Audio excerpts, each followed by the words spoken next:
મિત્રો, 7 સપ્ટેમ્બર 2025ના રોજ ભાદરવા માસની પૂર્ણિમા અને પિતૃ પક્ષના આરંભના દિવસે વર્ષનું બીજું અને અત્યંત મહત્વનું ચંદ્રગ્રહણ થવા જઈ રહ્યું છે. આ ગ્રહણ કોઈ સામાન્ય ઘટના નથી, પરંતુ એક એવો ખગોળીય અજાયબી છે જે ખાસ કરીને 6 રાશિઓના ભાગ્યને નવો રંગ આપવાની ક્ષમતા ધરાવે છે. આ વર્ષે સપ્ટેમ્બર મહિનામાં 2 મોટા ગ્રહણો થવાના છે. પહેલું આ ચંદ્રગ્રહણ 7 સપ્ટેમ્બરે એટલે કે પૂર્ણિમાના દિવસે, અને બીજું સૂર્યગ્રહણ 21 સપ્ટેમ્બરે પિતૃ અમાસના દિવસે. આ ચંદ્રગ્રહણ ભારતમાં સ્પષ્ટ રીતે દેખાશે અને તેની અસર તમામ રાશિઓ પર વ્યાપક રીતે પડશે. આ ગ્રહણને લાલ ચંદ્ર તરીકે ઓળખવામાં આવે છે, જે એક આકર્ષક અને અદ્ભુત દૃશ્ય હશે. આ ઘટના માત્ર જ્યોતિષશાસ્ત્રીઓ માટે જ નહીં, પરંતુ વૈજ્ઞાનિકો માટે પણ ઉત્સાહનો વિષય છે. પંચાંગ અનુસાર આ ગ્રહણ ભાદરવા પૂર્ણિમાના દિવસે થશે અને આ વર્ષનું સૌથી લાંબુ અને નોંધપાત્ર ચંદ્રગ્રહણ હશે.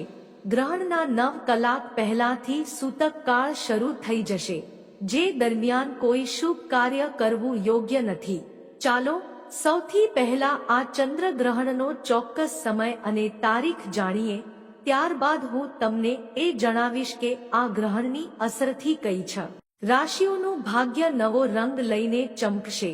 આ પિતૃ પક્ષના 15 દિવસ આ રાશિઓ માટે નવી શરૂઆતનો સમય હશે. ભગવાન મહાદેવની કૃપાથી આ રાશિઓને ભાગ્યનો પૂરો સાથ મળશે. જે વ્યક્તિ પર મહાદેવની દૃષ્ટિ પડે તેનું જીવન નવી દિશા લે છે અને તેના ભાગ્યના તારા અલગ ચમકે છે. તેથી હું તમને હાથ જોડીને વિનંતી કરું છું કે આ વિડીયોને અંત સુધી જુઓ. તમારા બધા કામ બાજુએ મૂકીને 10 થી 15 મિનિટ આ વિડીયોને પૂર્ણ ધ્યાનથી જોઈ લો, કારણ કે 7 સપ્ટેમ્બરનું આ ગ્રહણ સામાન્ય નથી, પરંતુ એક વિશિષ્ટ અને શક્તિશાળી ઘટના છે. આ દરમિયાન ચંદ્ર લાલ રંગમાં દેખાશે અને કેટલીક રાશિઓનું ભાગ્ય આ ગ્રહણ પછી સંપૂર્ણપણે બદલાઈ જશે.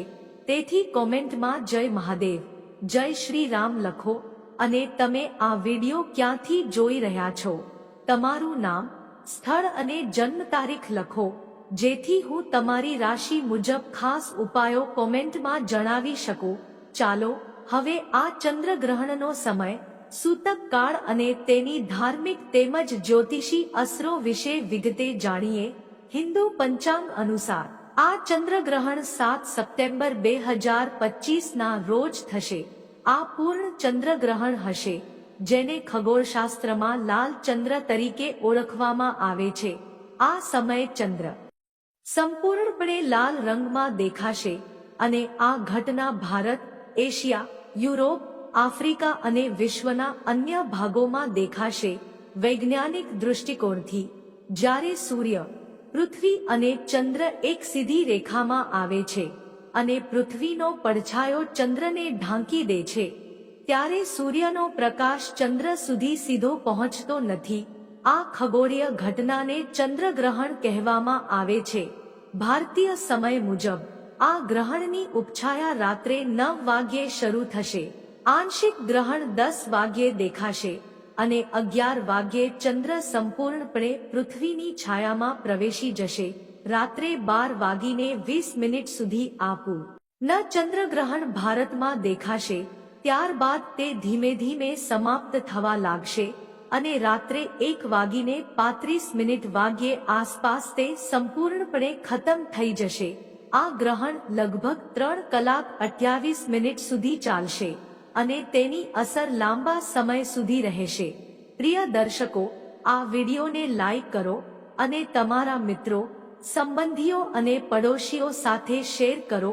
ખાસ કરીને જો તમારી નજરમાં કોઈ ગર્ભવતી મહિલા, નાના બાળકો કે વૃદ્ધો હોય તો તેમની સાથે આ માહિતી શેર કરો, કારણ કે ધાર્મિક માન્યતાઓ અનુસાર આ ગ્રહણની અસર તેમના પર વધુ હોય છે. હું તમને કેટલાક ખાસ ઉપાયો જણાવીશ જેનાથી તમે ગ્રહણના દોષથી બચી શકો અને હું તમને એ પણ જણાવીશ કે કઈ 6 રાશિઓનું ભાગ્ય આ ગ્રહણ પછી નવી દિશામાં આગળ વધશે. લાલ ચંદ્રની અસર એટલે કે જ્યારે પૃથ્વી સૂર્ય અને ચંદ્ર વચ્ચે આવે છે ત્યારે સૂર્યની કિરણો પૃથ્વીના વાતાવરણમાંથી પસાર થઈને ચંદ્ર પર લાલ રંગમાં દેખાય છે. આ દૃશ્ય અનોખું અને મનમોહક હશે. આ ગ્રહણ ભારતના દરેક રાજ્યમાં દેખાશે અને યુરોપ, આફ્રિકા, ઉત્તર દક્ષિણ અમેરિકા, પેસિફિક, એટલાન્ટિક, હિન્દ મહાસાગર અને આર્કટિક એન્ટાર્કટિકમાં પણ જોઈ શકાશે.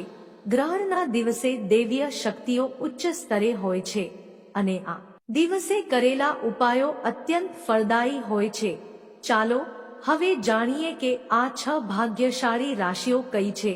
હિન્દુ ધર્મમાં અનેક દેવી દેવતાઓની માન્યતા છે, પરંતુ ભગવાન શિવશંભુનું સ્થાન સૌથી ઉચ્ચ છે. તેમના મસ્તક પર ચંદ્ર શોભે છે. ગ્રહણ દરમિયાન ચંદ્રની અસર રાશિઓ પર ઊંડી અસર કરે છે અને મહાદેવની કૃપા મેળવનાર વ્યક્તિની પ્રગતિ અટકાવી શકાતી નથી. આ ગ્રહણ ખાસ રાશિઓ માટે નવી તકો અને ખુશીઓ લઈને આવ્યું છે. તો તૈયાર થઈ જાઓ. કદાચ તમારી રાશિ પણ આમાં સામેલ હોય. કોમેન્ટમાં હર હર મહાદેવ લખો અને વિડીયોને લાઈક શેર કરો. પહેલી ભાગ્યશાળી રાશિ છે મેષ. આ ગ્રહણ પછી મહાદેવની કૃપા મેષ રાશિવાળાઓ પર વરસશે. તમારો વ્યવસાય નવી ઊંચાઈઓએ પહોંચશે. અટકેલા કામો શરૂ થશે. દુશ્મનો મિત્ર બનશે અને ધન પ્રાપ્તિના નવા માર્ગો ખુલશે. નવો વ્યવસાય શરૂ કરવાનું વિચારતા હો તો આ સમય અનુકૂળ છે. તમને સફળતા, માનસિક શાંતિ અને સમાજમાં માનસન્માન મળશે. ઉપાય તરીકે દર સોમવારે શિવલિંગ પર ગંગાજળ ચઢાવો. બીજી રાશિ છે મિથુન. આ ગ્રહણ પછી તમારી નોકરીની તકો વધશે અથવા હાલની નોકરીમાં પ્રગતિ થશે. અટકેલા કાર્યો આગળ વધશે. દુર્ભાગ્ય દૂર થશે અને નવગ્રહ તમારો સાથ આપશે. ફસાયેલા પૈસા પાછા મળશે અને રોકાણમાં લાભ થશે. ઉપાય તરીકે દર સોમવારે ગાયને 9 રોટલી ખવડાવો. ત્રીજી રાશિ છે કન્યા. આ ગ્રહણ પછી તમારા વિરોધીઓ નબળા પડશે. મુશ્કેલીઓ દૂર થશે. નોકરીમાં પ્રગતિ થશે.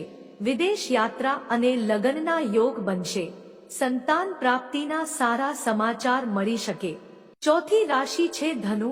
આ ગ્રહણ પછી બીમારીઓમાંથી મુક્તિ મળશે. સંપત્તિના વેચાણમાં નફો થશે. વિરોધીઓ મિત્ર બનશે અને સમાજમાં પ્રતિષ્ઠા વધશે. પાંચમી રાશિ છે વૃશ્ચિક. પારિવારિક જીવન સુધરશે. વાહન પ્રોપર્ટી ખરીદવાના યોગ બનશે. આત્મવિશ્વાસ વધશે અને નિર્ણયોમાં સફળતા મળશે. ઉપાય તરીકે દર સોમવારે પીપળાને પાણી ચઢાવો. છઠ્ઠી રાશિ છે મકર. આ ગ્રહણ પછી જીવનમાં સકારાત્મકતા વધશે. સંબંધો મજબૂત થશે. કારકિર્દીમાં નવી તકો મળશે અને વ્યવસાયમાં તમારા કામની પ્રશંસા થશે. મિત્રો, કોમેન્ટમાં તમારી રાશિ, નામ લખો અને હર હર મહાદેવ જરૂર લખો. વિડીયોને લાઈક કરો, સબસ્ક્રાઇબ કરો અને બેલ નોટિફિકેશન ચાલુ કરો. મહાદેવ તમારી બધી ઈચ્છાઓ પૂર્ણ કરે. હર હર મહાદેવ. નમઃ પાર્વતી પતે.